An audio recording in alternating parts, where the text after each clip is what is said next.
Okay, so I have a 25-minute talk to do in 4 minutes. I guess we're saving that for another day. Oh, that's not even the right title. Ha! Do we have the right title? No, we don't. See?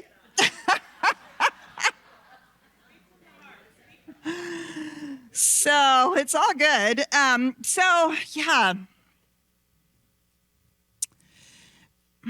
The thought for today, for me, as we are wandering through this month of belonging and Black History Month and our New Member Sunday and our annual meeting, I'm always curious as to why we find ourselves longing for family and community. And I think it's because we're always longing to connect. Now, there are psychological reasons for this. Freud, when he first started psychoanalysis, he said, most people they just like to crawl back into the womb where everything is taken care of. Right? It gets a little hard out here. Right? In our Bible class, we've been exploring the stories of Genesis, and of course, the story of the Garden of Eden is a metaphor, a myth of the sense of separation that we all experience. And don't we sometimes feel like somewhere along the line we got kicked out of paradise? And we have an intuition that it exists. The lovely part of that story is that in Eden, Adam and Eve didn't actually know that they were in paradise.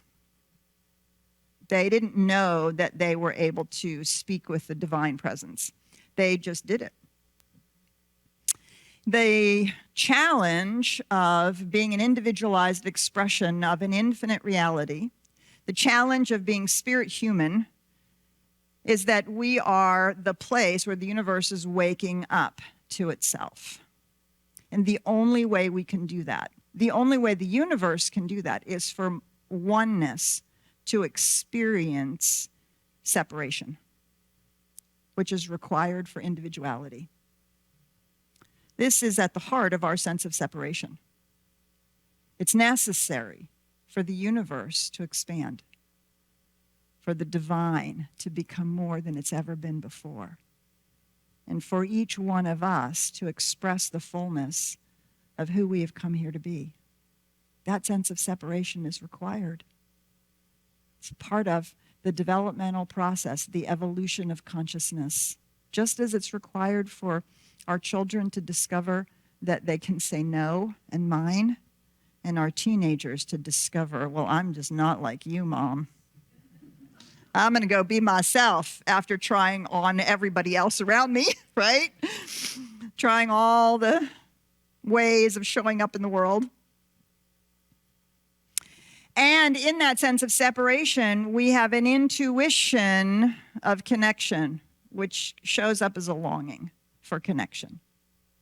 And I think that's why sometimes the traumas of our families are so traumatic, because not every family has that.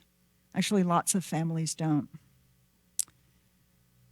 Not every place that we work has that. Not every spiritual community has that. And so we long for places where we can experience that connection. Yes, we can, absolutely, and we must do it in our own personal spiritual growth.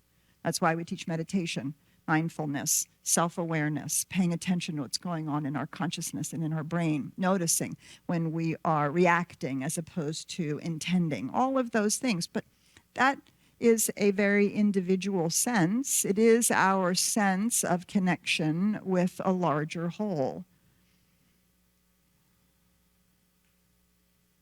But I think we are longing for something more, and that's our connection with each other.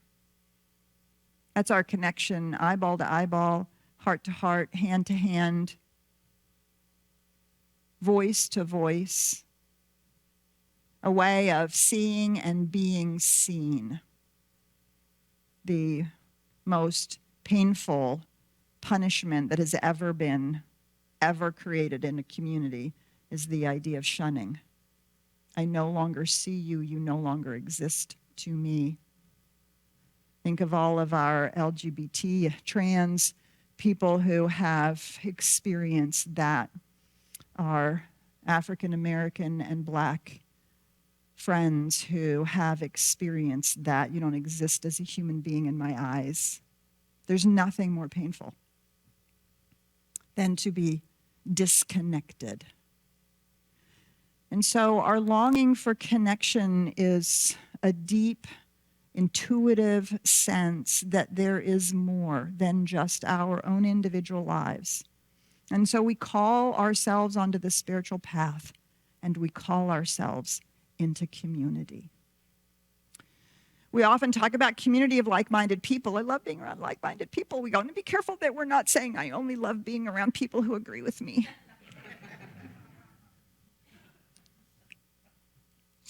I won't say that again, but I'd like you to consider it. Right?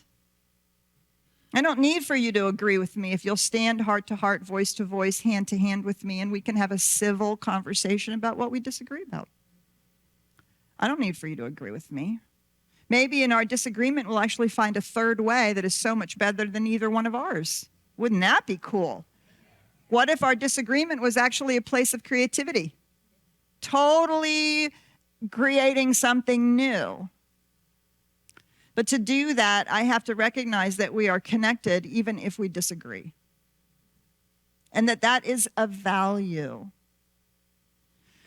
So here at CSLDallas, we celebrate and intend community, but we do it like a garden of diversity, individuality, uniqueness, or as I like to call it, funny bunniness.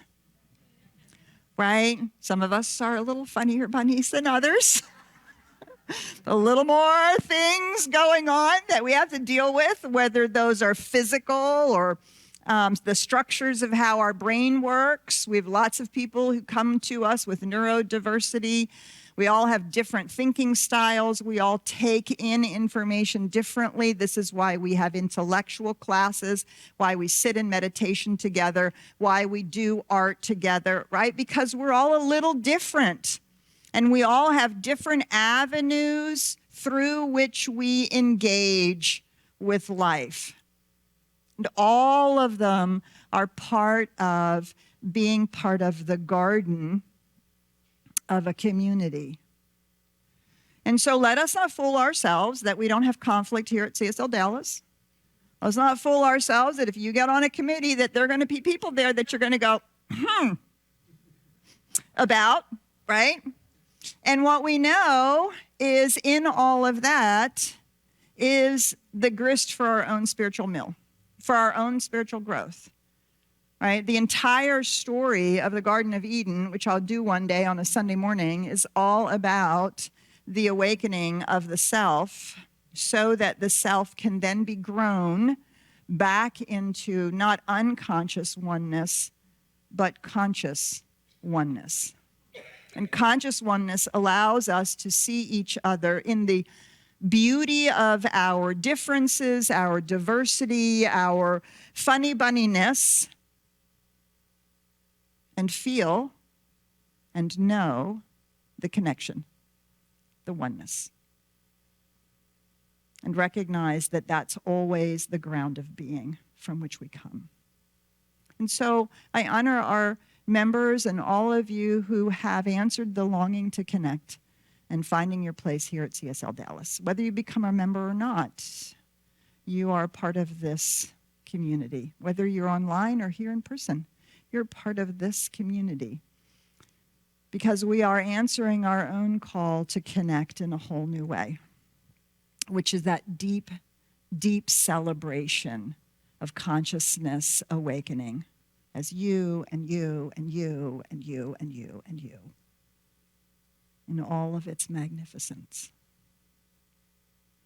So I love that you're here, and I love that you're part of the community. I love that those of you who have decided to become new members have done so. I love that we have an opportunity to do it here. Because my thought is, if we can't do it here, how will the tension and divide between black and white be healed? How will the incivility between Democrats and Republicans be healed? How will we heal the the wars that are going on in Israel and Palestine, in Russia and Ukraine? How will we heal the consciousness of humanity to understand this beautiful paradox? Oneness doesn't mean sameness. Multiplicity is, in fact, the flowering of oneness. And that underneath we are, in fact, always connected. And that is our ground on which we stand. It is truly my greatest joy. I've been part of this community for a very long time. So for those of you who don't know, we're celebrating my 65th birthday. And yeah, my 65th birthday, they were so kind not to say it out loud. And my 40th year in ministry. And 30 years here at CSLDallas. And it's because of you. You have grown me, you have shown me, you have loved me, and you have let me love you. I'm so grateful. And we're going to have a lot of fun over there in that annual meeting. Thank you so very much.